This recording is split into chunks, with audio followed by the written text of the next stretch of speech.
Bonjour à vous, bienvenue dans cette vidéo qui s'intitule Les musulmans aiment-ils Dieu? Alors en effet, parfois certaines personnes chrétiennes malheureusement disent, c'est bon, c'est assez déplorable d'ailleurs, les musulmans comme ils sont assez prosélytes, assez actifs, eh bien on pourrait croire qu'ils aiment Dieu et il faudrait en quelque sorte s'en inspirer. Évidemment, c'est absolument pas ce qu'il faut faire. Je vais expliquer pourquoi. Et pourquoi en fait les musulmans n'aiment absolument pas Dieu. Tout simplement parce qu'un homme qui irait régulièrement voir des prostituées et qui prétendrait faire ça au nom de Dieu pour se justifier, pour certains, on pourrait croire qu'en réalité, vu le nombre de fois où il va voir des prostituées, il aime vraiment beaucoup Dieu, puisqu'en plus il dit faire ça au nom de Dieu, donc vraiment, c'est un homme de Dieu, il aime vraiment Dieu. Et pour d'autres, dont je fais évidemment partie, c'est pas le signe qu'il aime bien Dieu, c'est surtout qu'il aime bien aller voir des prostituées et que foncièrement il n'aime pas spécialement Dieu pour,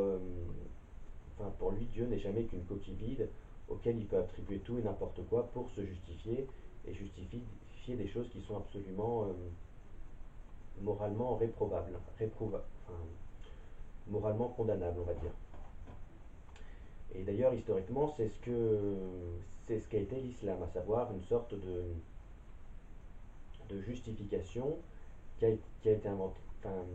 de justification qui a servi à des tribus arabes pour commettre des vols, des viols, des meurtres, pour conquérir de grands territoires. C'est ce que nous disent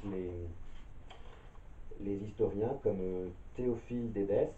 dans un très bon livre qui s'appelle Les fondations de l'islam d'Alfred Louis Prémar, vraiment un très bon livre, qui présente les principales sources de l'islam, les principales sources historiques de l'islam, et il raconte, comme ce monsieur Théophile d'Hédès, il raconte comment est-ce que Mahomet va enjoindre les Arabes à le rejoindre et que ces gens-là, ils vont se dire avec lui, c'est pas compliqué, on n'a même plus besoin de travailler, on peut faire plein de choses et on gagne beaucoup d'argent, donc on va le rejoindre. Comme Mahomet voulait renforcer sa parole, il dirigea une troupe de ceux qui avaient adhéré à lui et il commença à monter vers la terre de Palestine, attaquant, ravageant et pillant. Ils revinrent chargés de butin sans avoir subi de dommages et ne furent pas frustrés de ce qu'il leur avait promis. Dès lors, mus par l'ardeur de posséder, ils s'en firent une habitude, ils se mirent à monter de nouveau pour piller et à revenir. Et ceux qui n'avaient pas encore adhéré à lui virent que ceux qui s'étaient soumis à lui jouissaient d'abondantes richesses et ils furent entraînés à se soumettre sans résistance.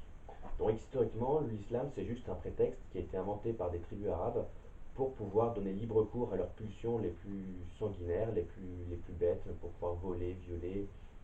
s'emparer de territoires.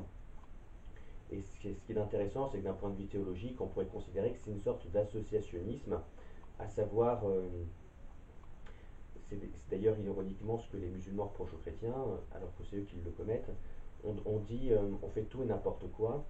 y compris des choses qui sont moralement réprobables et réprouvables, pardon.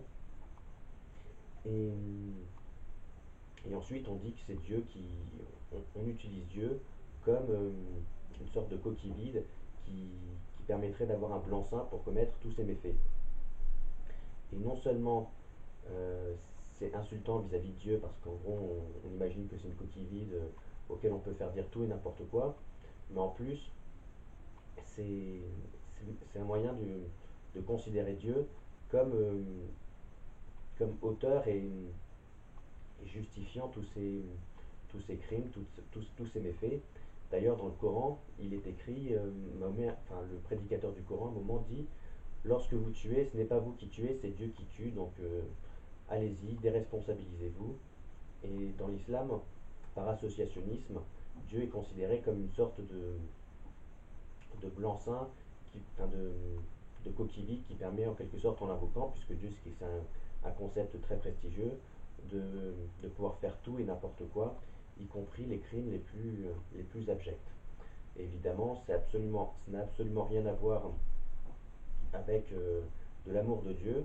Dans le christianisme, l'amour de Dieu, c'est faire le bien, et faire le bien, c'est se responsabiliser, essayer de réfléchir face à une situation, quitte à endurer au nom du bien commun, et c'est ce qui a été illustré par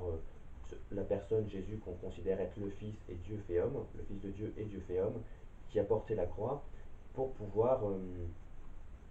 pour pouvoir montrer que face à l'adversité, dans l'absolu, il était préférable encore de mourir plutôt que d'adopter une voie conflictuelle et pour aboutir à un sens qui au final ressuscitait, c'est-à-dire il y avait malgré toute la souffrance qu'on pouvait endurer au nom du réel en prenant sur soi pour symboliser, au final il y avait un sens qui demeurait et qui permettait d'avoir une sorte de pérennité du bien commun et de l'évidence ontologique en quelque sorte. Et ça n'a strictement rien à voir avec des attitudes infantiles comme l'islam, consistant à faire tout et n'importe quoi et à insulter Dieu en disant que c'est au nom de Dieu et c'est lui l'inspirateur de toutes ces bêtises.